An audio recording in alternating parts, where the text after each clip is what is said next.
जल्दी आने वाला वो यीशु मसीह के अरे पवित्र नाम है। सब पवित्र लोगों को पसंद रहता हूँ। लोग क्या निकले हैं कि लोगों ने और भी एक दिन हमारा योग लिया। ये भी हम प्रभु गुस्से में आता है तो हमारे में एक प्रार्थना चाहिए है। क्या प्रार्थना चाहिए मालूम है? क्या प्रार्थना चाहिए? प्रभु मेरी जीवन की कम्युनिटियों को मुझे प्रकट करके दे। मुझे मेरी कम्युनिटियों को प्रकट करके दे, है ना? क्योंकि वजन हमारा ओरिजिनल अवस्था को बताता है। वजन के सामने जब आएगा जरूर हमारा असली अवस्था को बताता है। और वजन की द्वारा ही हम लोग अपनी कम्युनिटियों को दूर कर सकते हैं।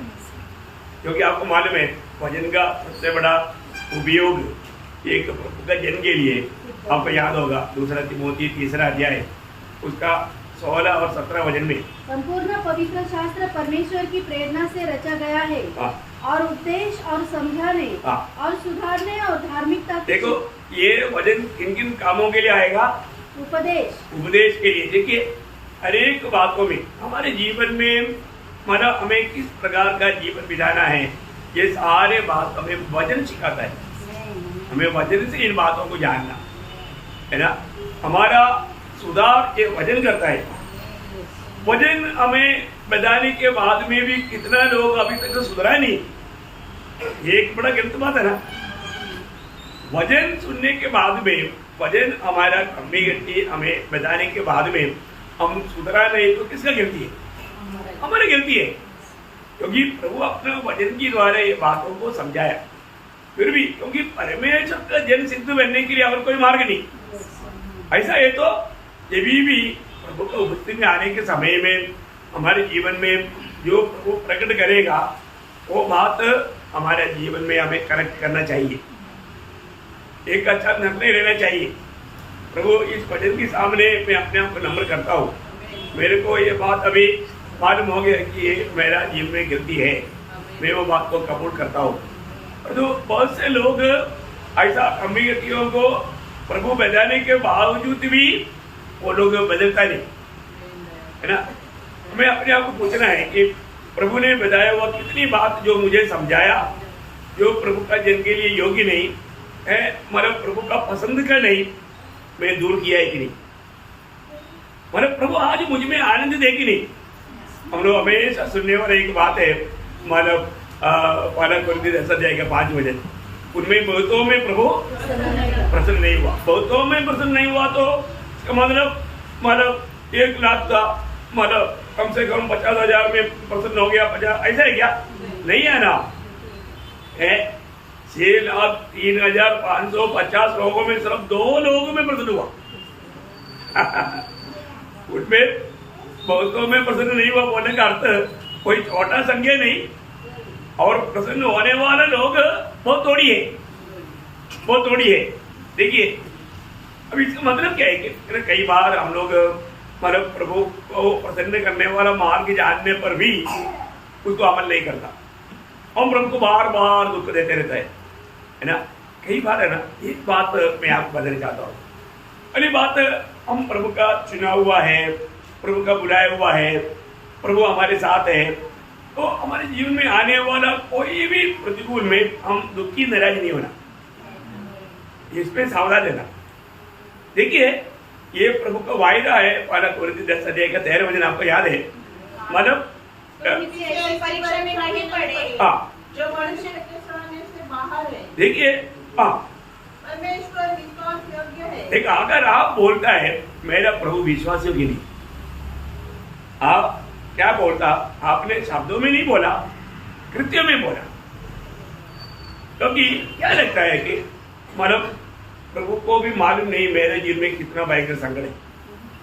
प्रभु जाने बिना मेरे जीवन में संकट आ गया, आएगा, आ सकता है? नहीं, सवाल ही नहीं। एक बाल तक भी गिरता है तो प्रभु जानता, फिर आपके जीवन में आया और संकट प्रभु कैसे जाना है? प्रभु जाने बिना, प्रभु का परमिशन बिना मेरी और आपके जीवन में कुछ बात हो सकता है क्या? कभी नहीं। विरोधी हमारे जीवन में कुछ काम करना है तो भी प्रभु परमिशन देना पड़ता है। प्रभु ने परमिशन देते बिना कैसे होगा? और परमिशन देने वाला प्रभु को मालूम है ना, बहुत बड़ी बात है। इसलिए मतलब अभी क्या है कि कई बातें अपना लोग समझ करके समझाता है और तो कई लोगों को वो बुरा लगता है। लेकिन जो व्यक्ति वास्तव में प्रभु का है उनको कैसा भी समझाएगा तो भी ठोकर नहीं खाएगा। ये सच्ची बात है, क्योंकि उसका बहुत बात हमें बाइबल में सबूत है ना। क्योंकि अभी आपको मालूम है जब मत्ती की सुसमाचार 16 अध्याय उसका 23 वचन में प्रभु ने पतरस को क्या कहा?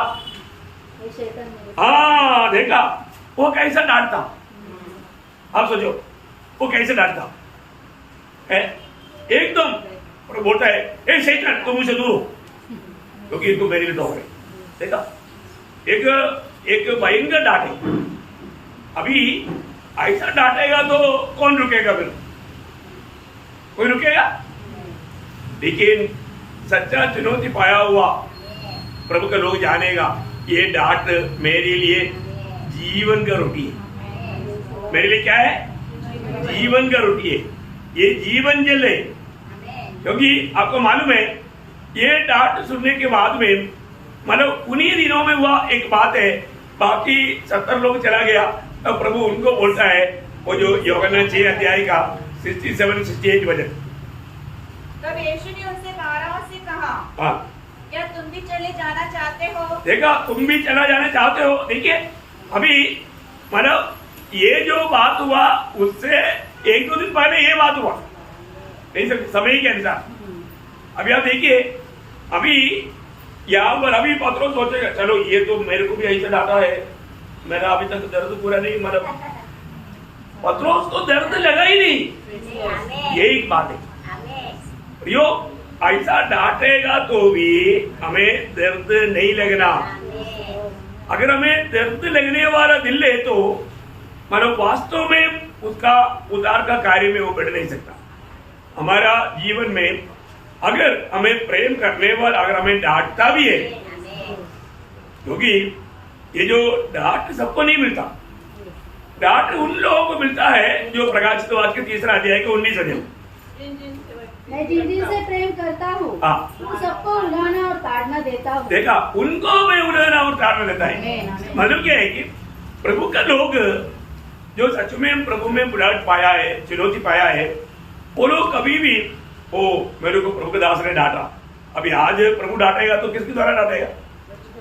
प्रभु के दास के द्वारा डांटेगा। प्रभु के दास ने मुझे डांटा ऐसा सोचना चाहिए? कभी नहीं भी, क्योंकि प्यार करने वालों को डांट मिलता है, प्यार करने वालों को। इसलिए अभी पतरस को बहुत जबरदस्त डांट मिला, लेकिन पतरस वहां पर नाराज नहीं हुआ, पतरस ठोकर नहीं खाया, पर पतरस को कंप्लेंट नहीं। आप सोचो अगर आपको कोई है मतलब थोड़ा ऐसा गुस्सा से डांटे, आपका दिल में आपका हमारा उसका उत्तर क्या रहेगा? आप उस समय में कैसा उनके साथ व्यवहार करेगा? ये सोचने वाली बात है। लेकिन हम देखते हैं पतरस के जीवन में वो डांट अभी वो दूसरा उत्तर में वो बहुत ये है 68 पढ़ना 67-68। शिमोन पतरस ने उसको उत्तर दिया, हे प्रभु हम किसके पास जाए? अनंत जीवन की बातें तो तेरे ही पास है। देखा इसका मतलब क्या है कि वो डांट अनंत जीवन की बात करके पतरस ने जाना। ये एक बात है। हमारे जीवन में कभी भी प्रभु में आने के बाद में छोटी कोई बातों में ऐसा ठोकर नहीं करना चाहिए। परंतु बहुत लोग मतलब उनका आत्मिक जीवन में वो इतना कमजोर है, अभी तक बिल्कुल उन्नति नहीं पाया। अभी आपको मालूम है बच्चों को थोड़ा जोर से देखेगा तो भी रोएगा, मिठाई खाने का जरूरत नहीं, उससे पहले रोएगा ना। लेकिन आत्मिक जीवन में ये अवस्था अच्छा नहीं, वो एकदम बहुत मतलब गिरी हुई अवस्था है ना। आपको मालूम है जब मतलब इस्करियोत यूदा को प्रभु ने एक बार बहुत प्रेम से समझाया, उसको गुस्सा से नहीं डांटा। पतरस को डांटा ऐसा इस्करियोत यूदा को नहीं डांटा, क्योंकि अभी जब लाजर के घर में यीशु मसीह बैठा था तब मरियम ने वो मूल्यवान इत्र तेल ला करके मतलब उनके ऊपर डाला, उनका भाव में मतलब ये किया। वो देख करके इसके लिए तो यूदा ने क्या बोला, अरे ये फालतू खर्चा है ना, फालतू खर्चा क्यों किया है।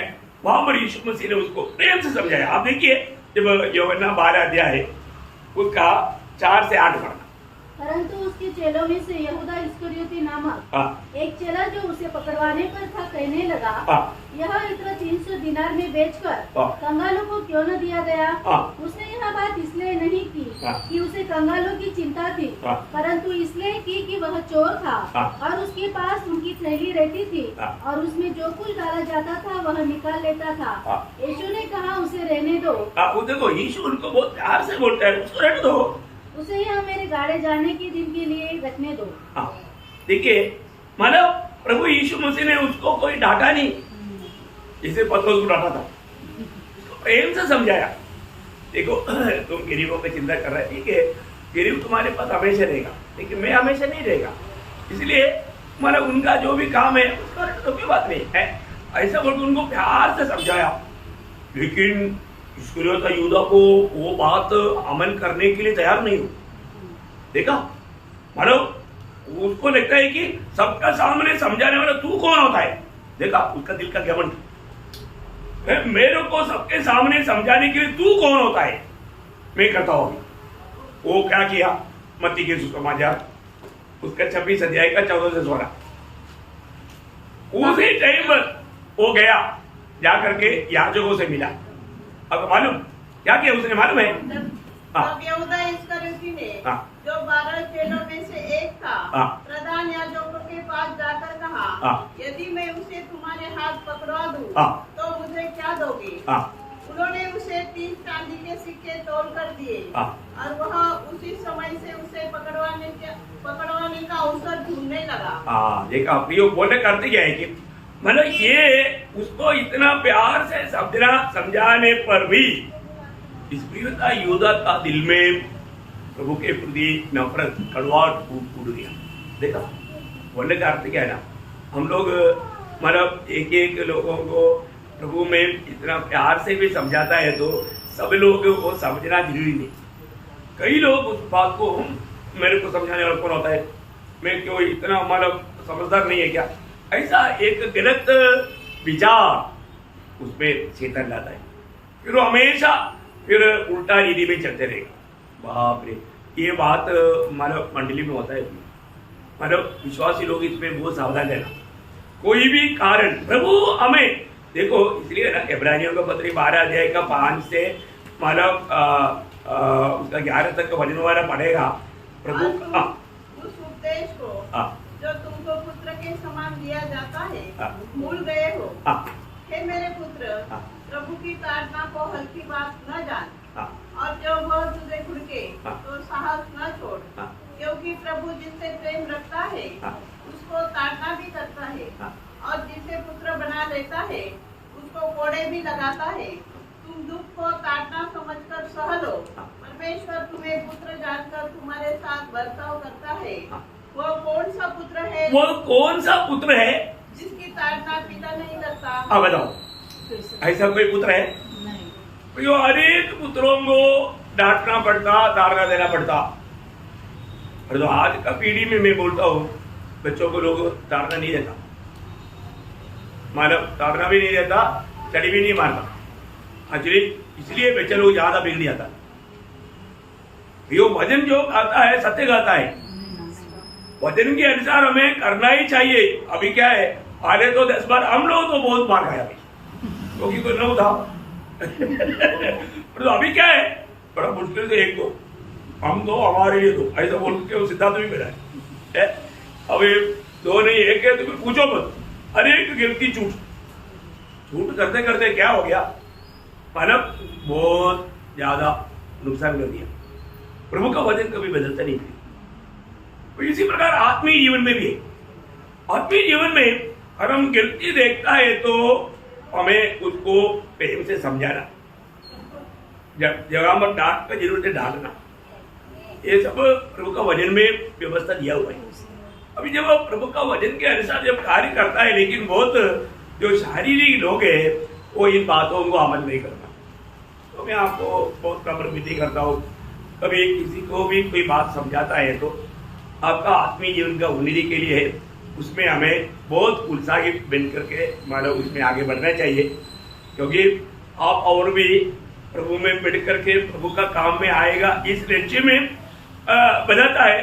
परंतु कई बार मानो वो बात उल्टा हो जाता, उनका जो भी उत्साह है वो भी भूल जाता है ना, वो भी मानो बंद कर देता। ये एक बड़ा दुखदायी बात है। तो हम लोगों ने जो कल देखा, जब हमारा आत्मीय जीवन में बढ़ना, जहाँ पर जीवन है वहां पर बढ़ोतरी है, तो हमारा आत्मीय जीवन में मैं कहाँ तक बढ़ा, ये बात को हमें समझने के लिए, परखने के लिए पहले मैं 7 लोगों का थोड़ा दृष्टांत कम शब्दों में जल्दी बताऊंगा। मतलब उन लोग एक स्पिरिचुअल था, आत्मीय लोग था, वो हमारे लिए भी एक बड़ा एक आदर्श बनेगा।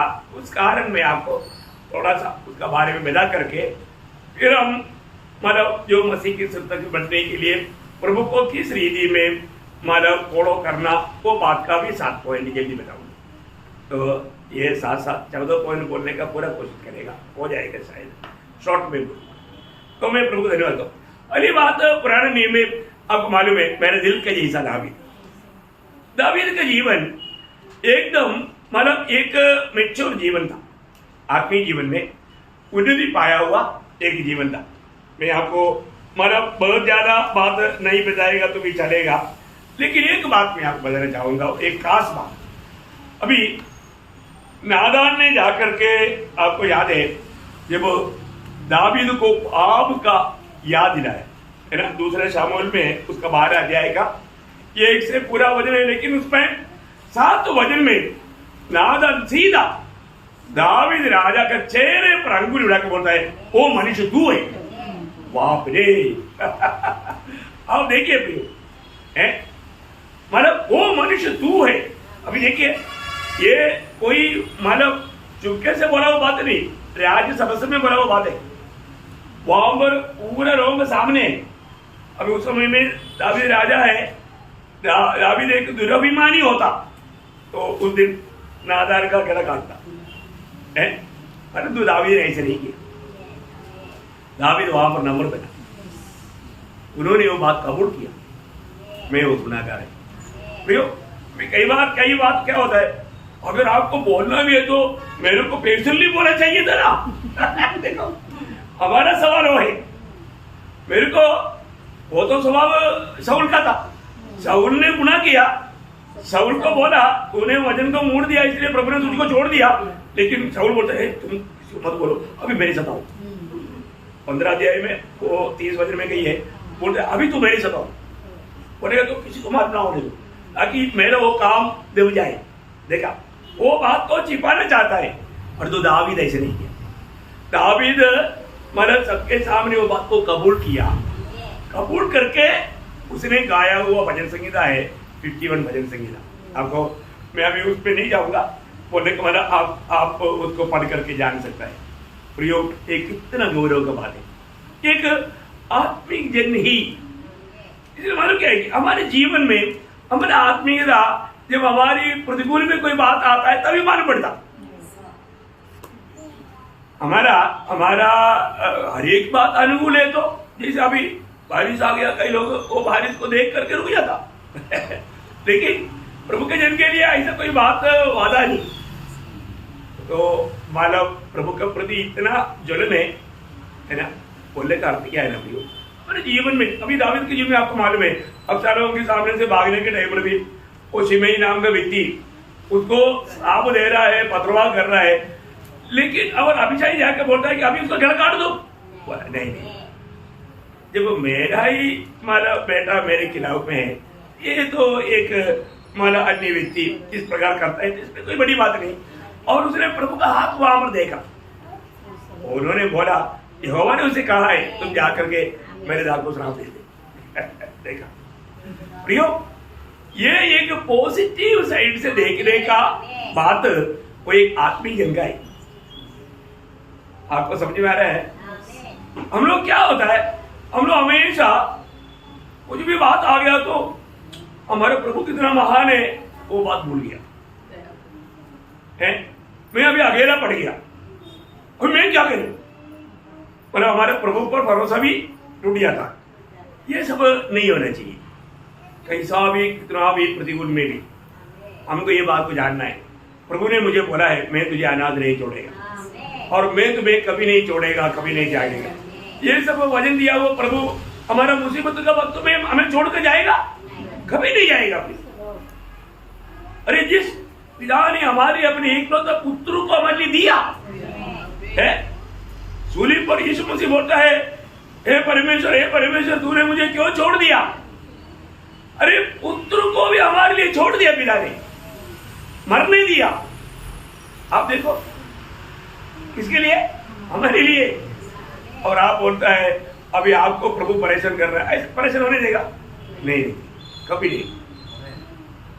हमें जरूर ये दुनिया में हमें कष्ट क्लेश है, वो तो एक बार है, एक वरदान है ना। मतलब फिलिपियों 1:29 आपको मालूम है। हाँ, ये बार है, वो एक वरदान है, वो बड़ी बात नहीं। वो वरदान को व्यवहार करना हमारा कर्तव्य है। लेकिन हम नेगेटिव सोच में जाएगा तो हमारा आत्मिक जीवन में बहुत कमजोरी आएगा, उसका लाभ विरोध उठाएगा। ओके, इसको मतलब दावीद के जीवन में हम लोग ऐसा बहुत बातें देख सकता है कि वो कैसा मतलब प्रभु का इच्छा जानने में मानने में उत्साही रहा, हर बात में प्रभु को पूछता था, प्रभु की आलोचना लेता था। दूसरा व्यक्ति मतलब पुराने नियम की आखिरी भविष्यता कौन है? यूहन्ना बपतिस्मा देने वाला। यूहन्ना बपतिस्मा देने वाला का उनका जीवन का वो एक सच्चा आत्मीय जन था, है ना। उनका हमेशा विचार क्या है? वो बड़े मैं करूं।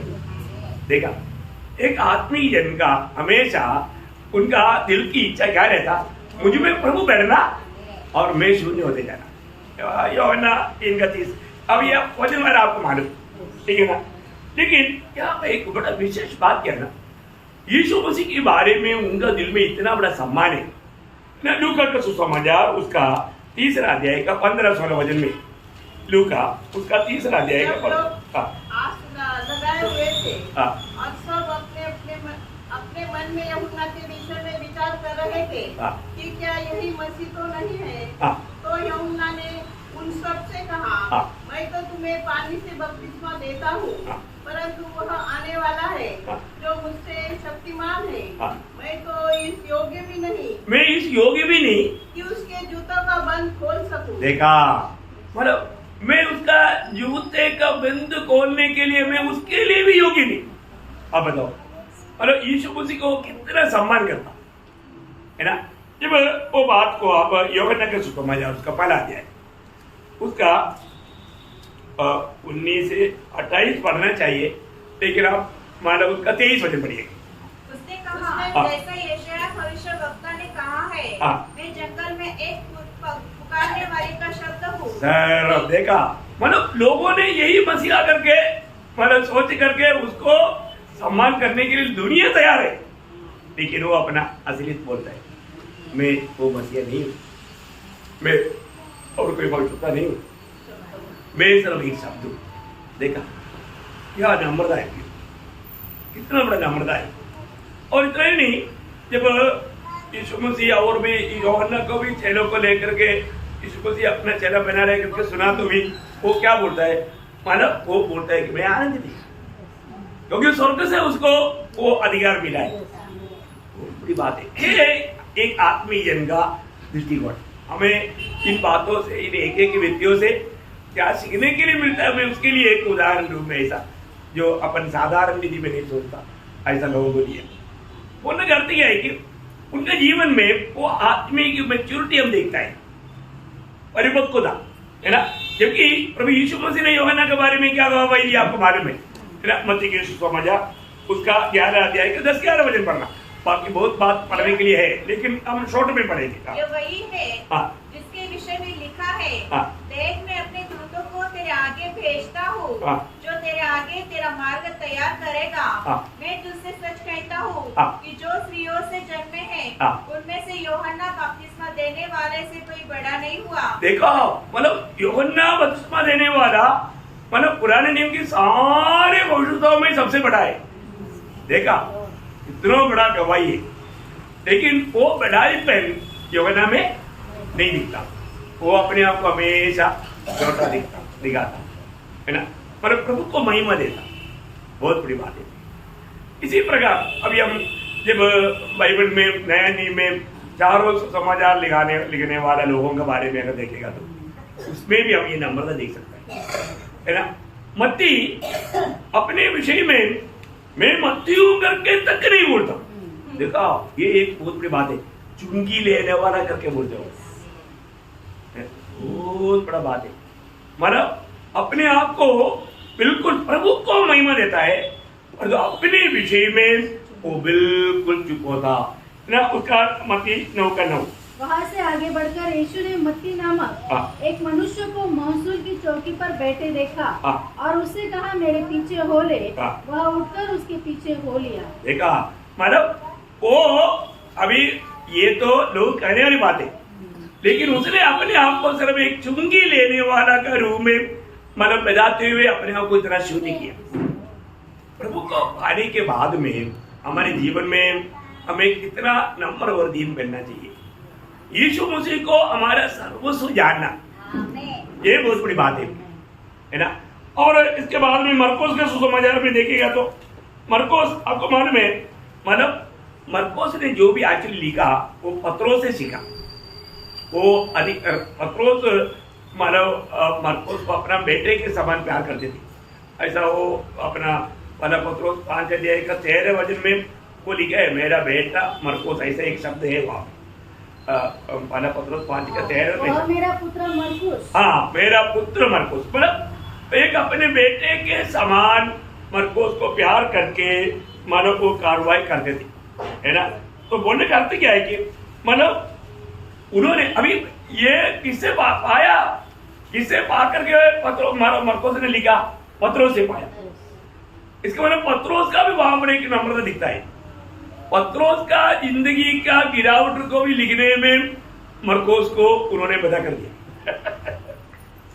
मतलब पत्रोस को प्रभु ने बोला था कि पत्रोस ने बोला प्रभु कुछ भी हो, मुझे तेरे साथ मरना भी पड़े तो भी मैं तैयार है, बाकी लोगों का मुझे मालूम नहीं, लेकिन मैं तेरे लिए मरने को तैयार हूं। लेकिन प्रभु ने बोला तू मेरे को 3 बार इनकारेगा। अभी ये बात को भी मतलब पत्रोस का जीवन की गिरावट को भी पत्रोस ने मरकोस ने लिखवाया। आपको याद है उसका मरकोस उसका 14 अध्याय का 66 से 72 तक का वचन है, पढ़ना नहीं अभी क्योंकि टाइम नहीं है ना। मतलब इसी प्रकार लूकोस का बात है। लूकोस एक्चुअली यहूदी नहीं है, वो एक अन्य जाति का व्यक्ति है, डॉक्टर है, लेकिन हम लिखने वालों में वो एक अन्य जाति का व्यक्ति है, इवन मत्ती भी। तो सबसे बड़ी बात क्या है कि हमारे जीवन में ये बात को जानना है कि उन्होंने कभी भी अपना नाम तक भी मतलब सुसमाचार में लाया नहीं। मतलब अपने नाम को भी वहां पर ना लाते हुए सिर्फ प्रभु को मनुष्य पुत्र का रूप में बहुत बड़ा विस्तार से लेकर के प्रभु का महिमा किया।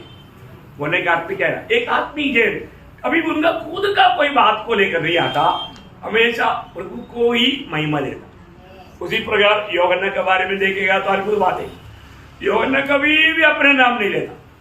यूहन्ना एक ही बात बोलता है, प्रभु प्रेम करने वाला वो चैना। ऐसा प्रेम है उसका, है ना। एक तो वचन ऐसा देखिएगा 13 अध्याय का 22 संदेश है कि वह किसके विषय में कहता है। एक दूसरे की ओर देखने लगे। उसके चेलों में से एक जिससे यीशु प्रेम रखता था। देखा ये बात है, वो कभी नाम नहीं बोलता, जिसे प्रभु प्रेम देखता था कि वो कौन है, वो यूहन्ना है। वही सही बात है उसका मतलब 20 का 2 में है, 21 का 7 में भी है और 20 में भी है, यही प्रयोग है। मतलब बार बार यूहन्ना का सुसमाचार में हम इस प्रयोग को देखते हैं। आखिर 7 हुआ, 6 हो गया ना, 7 6 हो गया, अभी 7 भी थी। पौलुस का भी जीवन में पौलुस का एक बड़ी बात क्या है ना, वो हमेशा सूली की प्रशंसा करता था। मतलब गलातियों 6 अध्याय का 14 वचन है, और वो क्रूस पर चढ़ाए हुआ मसीह को जानने के लिए पूर्ण समर्पित था।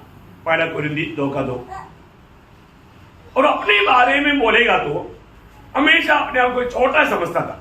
ये बात सब आपको मालूम है ना। जब फलकुरुदी 15:9 में बोलता है मैं प्रेरितों में सबसे छोटा हूँ, एफेसियों 3:8 में बोलता है मैं अनेक पवित्र लोगों में छोटा हूँ, और पहला कुरिन्थी 4:5 में लिखा है मैं अनेक पवित्र लोगों का मैं गुलाम हूँ, और पहला तिमोथी 15 में बोलता है मैं उसमें नंबर 1 पापी, मतलब जिस पापियों को प्रभु ने बचाने के लिए आया है ना। पहला तिमोथी 15 ये वचन को आप लोगों को सब सरल मालूम, ये पढ़ने की जरूरत है, मैं आग्रह करता हूँ।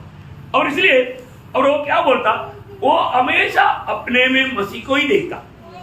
कहलाती हूँ 2:20 वचन, ये बहुत अनमोल वचन है। अभी मैं नहीं जी रहा हूँ, मसीह मुझ में जी रहा है। ये एक सच्चा मसीह जीवन का सबसे बड़ा अनुभव यह है। इसका मतलब ये सातों व्यक्तियों के जीवन से हमें एक आत्मिक जीवन में एक मतलब परिपक्वता में पहुंचा हुआ खास कुछ बातों को देखने के लिए मिलता है।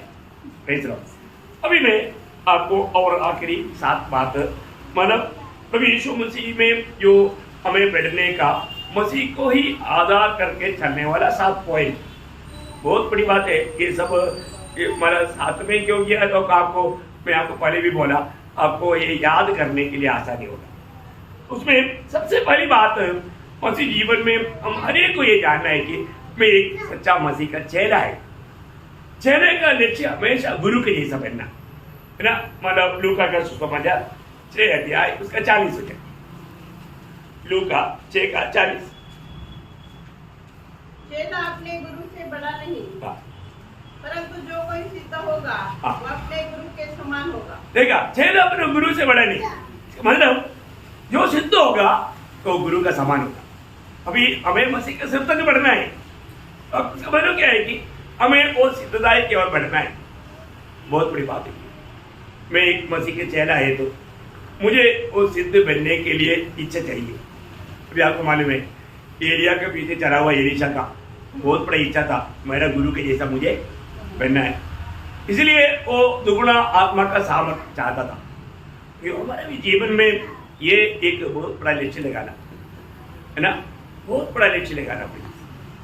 हम लोग आत्मीय जीवन में मतलब बाकी लोगों से बढ़कर के आगे बढ़ने का एक उत्साह, वो कोई घमंड नहीं, वो प्रभु का मन को आनंदित करने वाला बात है। अनेक लोग अभी एक चेला का योग्यता सब आपको मानो, कोई लूका 14 अध्याय का 26-27 और उसका 33, ये सब चेलों का योग्यता का बात है। अभी मैं एक चेला है तो मेरा जीवन में सर्वस्व होकर के यीशु मसीह होना चाहिए, नहीं तो मैं अपने आप को चेला कहने के लिए लायक नहीं। और चेला ही सच्चा मसीह है, चेला ही सच्चा मसीह है। हमें एक मानव एक चेला बन करके जीवन बिताने का अनुभव मुझ में एक ही नहीं, ये बात को परखना, क्योंकि प्रभु यीशु मसीह का सच्चा चेला बन करके जीवन बिताना ये हमारे लिए मतलब एक भाग्यवान अवस्था है। दूसरी बात मतलब हमें उस आत्मिक सिद्धता की ओर बढ़ने के लिए यीशु मसीह जैसे चला ऐसा चलना का चाहिए। अभी ये बहुत बड़ी बात है। अभी हम बोलता है और जो हमारा जीवन में वो बात को दिखता नहीं। पहले वरना दूसरा अध्याय का 6 वचन, पहले वरना दूसरा अध्याय का 6 वचन। जो कोई यह कहता है कि मैं उसमें बना रहता हूँ, उसे चाहिए देखो मैं उसमें बना रहता हूँ। अभी बना रहना हमारा कर्तव्य है ही, बना रहते बिना मसीह जीवन ही नहीं होता है ना। प्रभु बार बार कहने वाला बात है, आपको सबको याद है, यूहन्ना 15 अध्याय का 4-5 वचन, तुम मुझ में बने रहो और मैं तुझ में। मतलब प्रभु में बना रहने वाला जीवन वो ये बात को सबूत करता है, जैसा यीशु मसीह चला वैसा चलता है। तो मतलब बहुत गौरव का बात है हमारे जीवन में। आज यीशु मसीह जैसा चला वैसा मैं चलता है, अपने आप को पूछना, क्योंकि हमारा अवस्था प्रभु ने जो रखा है वही सही मसीह की उस जगह पर रखा है। कौन सा? 4:17 का भी पाठ। हाँ, जैसा वो है वैसे हम ये संसार में है। वो प्रयोग बहुत गहरा है, बहुत गहरा। इवन एक प्रकार प्रभु का लोगों के प्रति बोलेगा तो सेम वो नियुक्ति भी हमारे लिए, क्योंकि यीशु मसीह ने क्या बोला था यूहन्ना 20:21 में, यीशु ने फिर उनसे कहा तुम्हें शांति मिले, जैसे पिता ने मुझे भेजा है वैसे ही मैं भी तुम्हें भेजता हूँ। देखा, समझ लो क्या है कि यीशु मसीह को पिता ने जिस उद्देश्य में भेजा था उसी उद्देश्य में हमको भी इधर ही रखा है। हमारा वही कर्तव्य है, हमारा हमें मसीह का चाल चलना, कोई जैसे वो चला वैसे चलना हमारा एक बहुत बड़ा जिम्मेवारी है। आज हमारा रोज का जीवन यदि हम परखेगा तो हम मसीह की चाल चलता है कि नहीं, हमें अपने आप को परखना। तीसरी बात, मानव यीशु मसीह हमारे लिए अनेक बातों के लिए आदर्श है, और कोई आदर्श हमें लेना नहीं। दुनिया का कोई महान व्यक्ति हमारे लिए आदर्श नहीं, हमारे लिए एक ही आदर्श है ना। जब पहला पत्रोस उसका 2 अध्याय का 21 वचन, और तुम इसी के लिए बुलाए भी गए हो। देखा, इसी के लिए बुलाया भी गया है, क्योंकि मसीह भी तुम्हारे लिए दुख उठाकर तुम्हें एक आदर्श दे गया है कि तुम उसके पद चिन्हों पर चलो। देखा, उसकी पद चिन्हों पर चलो। ये बहुत बड़ी बात है। आज हम अनेक पवित्र लोगों को अपने जीवन में परखकर देखना है। हमारे लिए सारे बातों में यीशु मसीह हमारे लिए आदर्श है। यीशु मसीह ने हमें दिखाया हुआ उस पद चिन्हों पर चलना है। हम लोग कई बातों में यीशु मसीह के जीवन में जो भी बात आया, यीशु मसीह ने क्या किया है, उसका मतलब 23 वचन गाली नहीं देता था और दुख उठाकर किसी को भी धमकी नहीं देता था, पर अपने आप को सच्चे न्याय के हाथ में सौंपता था। बस प्रभु कैसे करता था, भी हमें ऐसा करना है। ऐसा नहीं कि तुरंत हमारे दिल में कुछ ऐसा कुछ गलत विचार भावना आए, हम कुछ एक्शन में आए, वो हमारा धोखा हो जाता। हरेक बात पिता का हाथ में छोड़ना है ना। हम लोग आज आत्मीय जीवन की चाल चलन में मसीह की जैसा चलना चाहता है, तुम्हें कई बार थक जाता, ठोकर खाता। क्यों? क्योंकि वो मसीह की ओर नहीं देखता। जब इब्रानियों 12 अध्याय का 2, 3, 4 वचन, और विश्वास के कर्ता और सिद्ध करने वाले यीशु की ओर ताकते रहे। देखिए, ये हमारा कर्तव्य है, यीशु की ओर ताकते रहना। मतलब प्रभु यीशु हमारा लिए हरेक बातों में प्रभु यीशु मसीह को देख करके हमें आगे चलना है, क्योंकि तो हमारे लिए सब कुछ यीशु मसीह ने हमारे लिए आदर्श देकर गया हर बात में। और आगे, जिसने उस आनंद के लिए जो उसके आगे धरा था लज्जा की कुछ चिंता न करके क्रूस का दुख सहा। अभी आप बताओ, अभी यही एक बड़ा विषय है हमारे जीवन में। हमारे आगे क्या है हमको मालूम नहीं, ऐसे नहीं क्या ऐसा नहीं, हमारे आगे क्या है। अभी देखो, अभी प्रभुदास ने शुरुआत में बोला था, कौन सा वो 2 पत्रोस 3 अध्याय का 12-13 वचन, 12-13 वचन, वो जो नया आकाश नया पृथ्वी का हम बात जो ऐसा ही देखना उसको। दूसरा पत्रोस 3 अध्याय का 13 वचन। पढ़ना उसकी प्रतिज्ञा के अनुसार हम एक नए आकाश और एक नई पृथ्वी के आज देखते हैं जिनमें धार्मिकता वास करेगी। देखा, मतलब एक नया आकाश और नया पृथ्वी। ये पृथ्वी आज बिगड़ चुका है ना। आज ये जो पूरा संसार, ये मानव पृथ्वी जो है वो संसार बन गया, बोलेगा तो उसमें मानव शैतानी काम आ गया। शैतान का मानव कार्य आने के कारण पूरा बिगड़ चुका है, कम्प्लीटली बिगड़ चुका है। अभी ये पृथ्वी का पाने का अवस्था देख करके स्वर्गदूत भी बहुत इंतजार किया था, मतलब एक तो मनोहर अवस्था था। अभी प्रभु 1000 साल का राज्य में उसका तुल्य वहां पर नहीं आएगा, उस टाइम पर भी 1000 साल का राज्य में भी मानव वो जो अगला जो दुनिया का अवस्था था वो अवस्था में नहीं आएगा, लेकिन नया आकाश और नया पृथ्वी में वो अवस्था है। बहुत बड़ी बात। मानव शुरुआत का मृत्यु, कंप्लीट मृत्यु एक दिन बाटिका के समान था। 1000 साल का राज्य में भी मरुस्थल तक नहीं रहता, बहुत फर्क आ जाता, लेकिन कभी भी वो पहला मृत्यु का अवस्था में नहीं आएगा।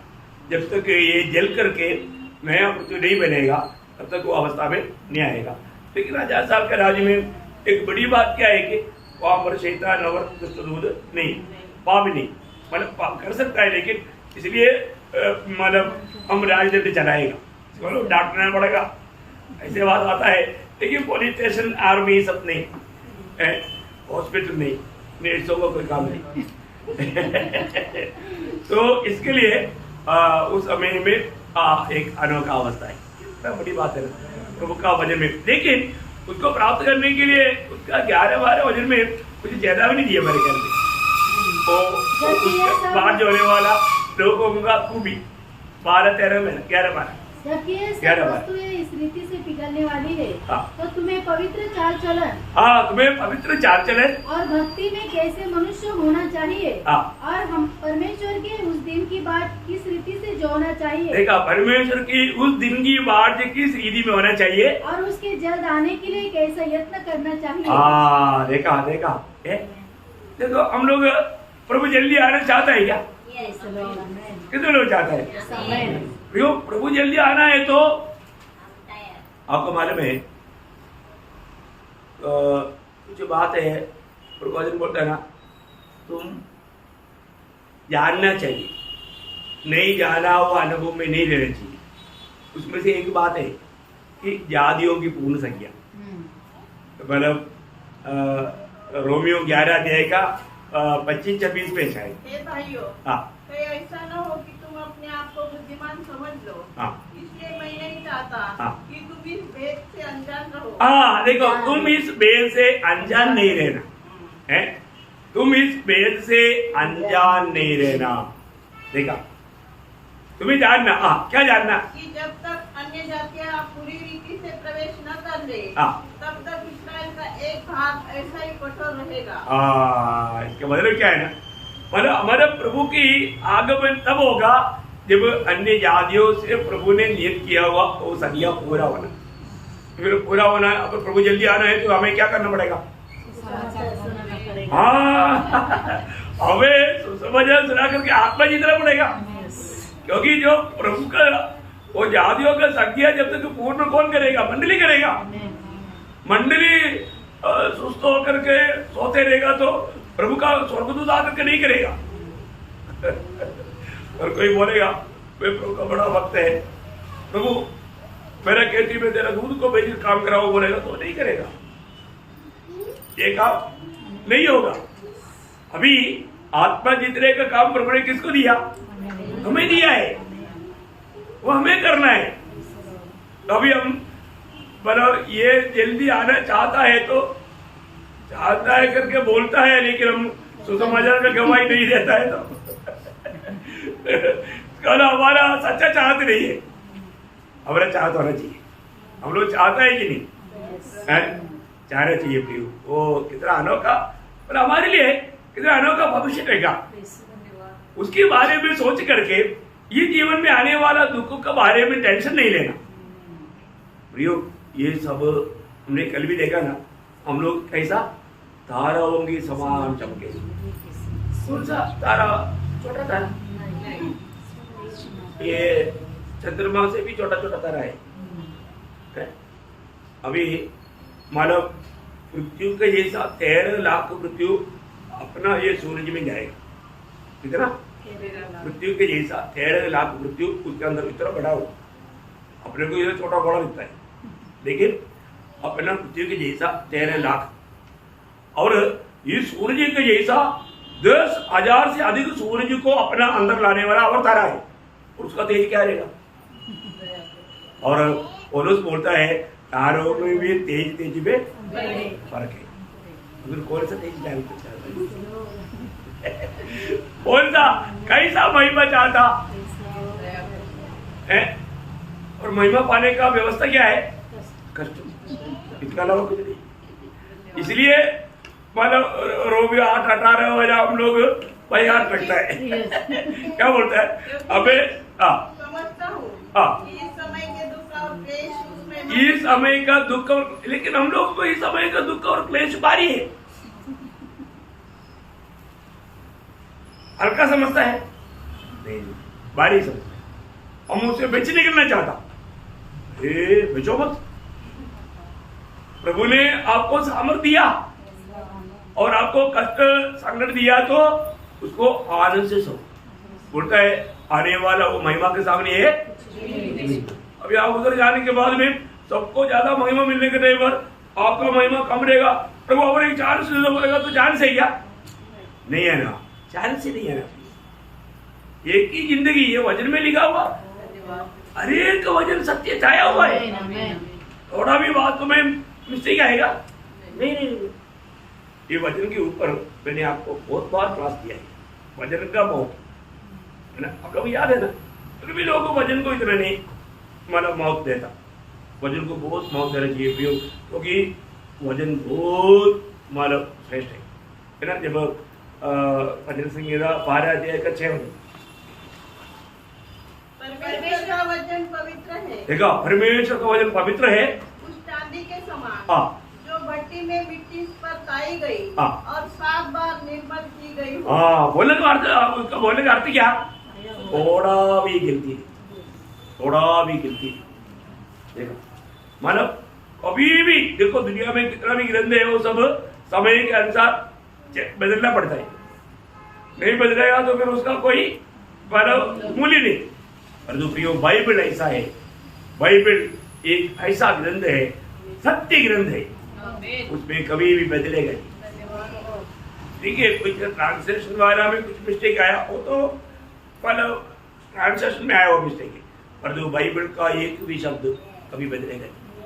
आवाज टूट जाना आसानी है, परंतु प्रभु का वचन का एक बिंदु भी कभी नहीं करेगा। इसलिए अपने को आज कितना खुशी होना चाहिए, हमें यीशु मसीह को इस चलने में याद करना। हम लोग को इब्रानियों पढ़ना था लेकिन उधर नहीं आया, 12 का 2-3 वापस एक बार पढ़ेगा। और विश्वास के करता और सिद्ध करने वाले यीशु की ओर ताकते रहे, जिसने उस आनंद के लिए जो उसके आगे धरा था, लज्जा की कुछ चिंता न करके क्रूस का दुख सह लिया और परमेश्वर की सिंहासन की दाहिनी ओर जा बैठा। इसलिए उस पर ध्यान करो, इसलिए उस पर ध्यान करो, जिसने अपने विरोध में पापियों का इतना विरोध सह लिया कि तुम निराश होकर साहस न छोड़ो। देखा, हमारे जीवन में निराशा लाने के लिए शैतान कोशिश करेगा, कहीं ना कहीं निराशा लाने के लिए। आता ही नहीं जिंदगी में, इतनी बार निराश का गड्ढे में गिरा करके ऊपर ना आने के लिए शैतान कोशिश किया, प्रभु ने लाया। प्रभु का आने का हाथ बढ़ाया, प्रभु ने बोला आओ बेटे, जैसे पता तो रुक गया, चिल्लाया, बोला चलो आ जाओ, ऊपर आ जाओ। प्रभु हाथ बढ़ाता है समय समय पर। लेकिन प्रियो, हमारे भी जीवन में हम प्रभु को अगर याद करता है तो प्रभु ने हमें दिया हुआ उस कदमों पर कदम मिलाने के लिए यत्न करता है तो हम कभी भी निराश नहीं होता है। और 4वीं बात, 1 कोरिन्थी 11 अध्याय का 1 वचन, पौलुस का एक बड़ा गवाही होती है। देखा, मतलब समझना क्या है कि मसीह की चाल चलना, मसीह की चाल चलना है ना। हम लोग ये सब सीखना कितना जरूरी बात है। मसीह की चाल चलने के लिए हमें कितना मतलब उल्सा की बनना चाहिए। मसीह की चाल बोलेगा तो उस मसीह की स्वभाव उसमें आना चाहिए।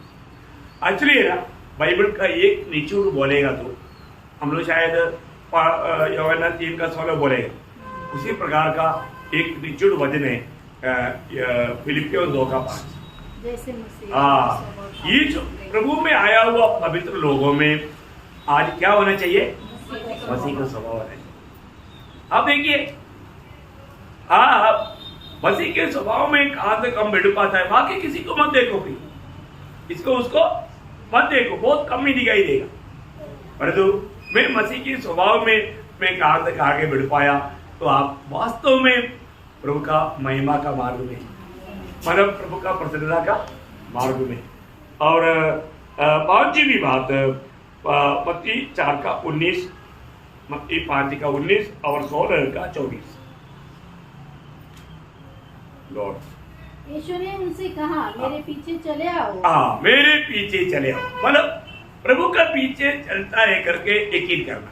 और उसका व्यवस्था 16 का 24। तब यीशु ने अपने चेलों से कहा, यदि कोई मेरे पीछे आना चाहे तो अपने आप का इनकार करे और अपना क्रूस उठाए और मेरे पीछे हो। ये बात है। कोई भी व्यक्ति, प्रभु के पीछे चलने वाला व्यक्ति हर रोज, ये तो आपको लूका 9:23 वाला याद है ना, प्रतिदिन अपने आप को इनकार कर सूली लेकर चलने वाले जीवन एक मसीह जीवन का। परंतु अधिकतर लोग इसका गौरव नहीं समझता, लेकिन समझना चाहिए प्रियो। अगर ऐसा नहीं है तो मतलब हम लोग प्रभु के पीछे चलने वाला अनुभव नहीं। प्रभु का वचन का क्लियर व्यवस्था जानना बहुत बड़ी बात है। यदि आप मतलब प्रभु को प्रथम स्थान देकर के चलता है तो निश्चय आपने सुन लिया है। हर एक बातों में प्रभु को प्रथम स्थान देना, प्रभु का इच्छा को मालूम करके उस पर अमल करना, ये बहुत बड़ी बात है। और नहीं तो वो एक आत्मिक परिपक्वता पाया हुआ व्यक्ति का अनुभव नहीं रहेगा। ये सब आत्मिक परिपक्वता में पहुंचा हुआ व्यक्तियों का कुछ चिन्ह है। और छठवीं बात, 2 कोरिन्थी 3 अध्याय का 18 वचन। प्रयोग कल से बढ़कर के आज हम मसीह के स्वरूप में बदलते रहता है और कहां तक बदल पाया ये जानना है। अभी आपको मालूम है ना, ऐसे एक बच्चा बढ़ता है, लोग क्या बोलते मालूम है, अरे ये जो लड़का ना उसका पिताजी के जैसा ही है। जितना जितना वो बढ़ते जाता है अपने बाप को एकदम निकाल कर रखा है। ऐसा बोलता है ना, ऐसा लड़कियों के बारे में बोलता है, ये एकदम उसका मम्मी की जैसा है। मम्मी को एकदम हमारा फोटो निकाल कर रखा है, एकदम उसके जैसा। ऐसा अभी हम मसीह में नए जन्म पाया हुए लोग, हम लोग रोज दिन प्रतिदिन अंश करके उसके स्वरूप में बदलते जाता, यीशु मसीह के रूप में बदलते जाता। इसका मतलब मैं काम कर यीशु मसीह के रूप में बदलते गया। ये बात को जानना है, परखना है ना। बहुत अभी हमारा केरला में एक पहले का मतलब मुख्यमंत्री मतलब मर गया, वो नामधारी क्रिस्ती था, परंतु प्रभु का मृत्यु था। पूरा केरला हिल गया, पूरा ऐसा एक व्यक्ति का इतना प्रशंसा कभी हुआ ही नहीं। मतलब पूरा इतना बड़ा गवाही के जीवन वो हमारा हमेशा प्रभु को प्रथम स्थान देता है। बहुत अच्छा उनका हमारा ये था, अभी भी उसका बहुत चल रहा है। पूरा केरला उसमें दुख मनाया। हम लोग इधर बैठे बैठे हम लोग उसको बात वाला देखा तो इधर ही हम लोग रोया। इतना हर एक का दिल को जीत लिया उन्होंने मसीह जीवन में। इतना एक बड़ा पदवी में रह करके ऐसा लोगों को प्रभु का प्यार दिया और उनका बेटा भी मानो गवाही दिया, हम नहीं जी रहे, मसीह जी रहे, हमारे भी मसीह जी रहे। सबको वेद पूरा सुन रहे। बहुत भयंकर एक बात है ना। मतलब बोलने का अर्थ क्या है कि प्रियो, एक अब ये जिंदगी एक ही जिंदगी हम प्रभु के लिए जीना ना, प्रभु का स्वरूप बनते जाना ना। आखिरी 7वीं बात एकदम अनोखी बात है, आपको सबको मालूम, रोमियो 8 अध्याय का 29 है। क्योंकि जिसने उसने पहले से जान लिया है उन्हें पहले से ठहराया भी है कि उसके पुत्र के स्वरूप में हो। मतलब हम पुत्र के स्वरूप में बनते जाना। अभी हम करके बदलते जाता, परंतु एक दिन सच में वो संभव प्रभु के आगमन में होगा, हमको मालूम है। लेकिन वो उस यात्रा में रोज के दिन में हमारा रूप इस रीति में बदलना चाहिए। प्रियो, टोटल बोलने का अर्थ क्या है, हमारे आत्मीय जीवन में पिछले दिनों से बढ़ करके आज में आत्मीय जीवन में मतलब सिद्धता है और बढ़ रहा है कि नहीं, कैसे मालूम पड़ेगा? छोटा सा करेक्ट करने के टाइम अगर दूसरा कोई भी, आपको बोलता हो ना, कई बार अपने भाई बहन किसी को समझाने के टाइम कई लोगों को अच्छा नहीं लगता, लेकिन जो अच्छा ना लगने वाला अवस्था आत्मीय जीवन का एक तो खतरनाक अवस्था है और एकदम कमजोर अवस्था है। कोई भी हमारा भाई बहन हमें जो भी प्रभु को वचन के द्वारा जब प्रोत्साहन करता है तो उसको आप कोई भी हो, आप मुझको बोलेगा तो भी मैं उसको तुच्छ नहीं करना, क्योंकि कोई भी किसी से भी प्रभु बात करेगा। इसलिए कभी भी अरे मेरे को मानो समझाने के लिए आया करके मानो मुझे नहीं लेना चाहिए। और ऐसा है तो वो व्यक्ति में आत्मीयता नहीं, और जैसे प्रभु चाहता है वो आत्मीय लेवल में हम लोग नहीं पहुंचे। पहली बात हमें इस विषय में परखना है कि आज में आत्मीय जीवन में मसीह के सिर तक बढ़ते जा रहा है कि नहीं, मतलब बढ़ोतरी कहाँ तक हुआ। कोई भी छोटी छोटी बातों में मैं ठोकर खाता है क्या, मतलब कोई ऐसा कुछ निराशा, मतलब कोई दुखी ऐसा बनता है क्या। प्रयोग मसीह के द्वारा चलाया जाता है तो हर समय हर जगह में ये उनसे के साथ ले चलेगा, और प्रतिकूलों में भी वो प्रभु का स्तुति करते रहेगा, क्योंकि स्तुति करना धर्मियों के लिए उचित है। हमारे ऑटो में हमेशा हर बात के लिए स्तुति रहेगा, चाहे वो हमारे लिए कड़वाहट की बात हो ना। तो मैं तो लोगों को यही आशा बताना चाहता हूँ कि वो अपने जीवन में हमें परखना है। मैं आज इतने दिनों से बढ़ करके आत्मीय जीवन में स्वर्ग मुझे देखता है तो प्रभु का दिल को आनंद मिलता है कि नहीं, या मैं कुरिन्थ मंडली के जैसा अभी भी छोटी छोटी बातों में कटी और इब्रानी विश्वासियों को जैसा कितना भी बात बोलेगा तो समझता नहीं, कुछ अच्छा गहरा बात बोलेगा तो समझ में नहीं आता। ऐसा अवस्था हमारा नहीं होना चाहिए।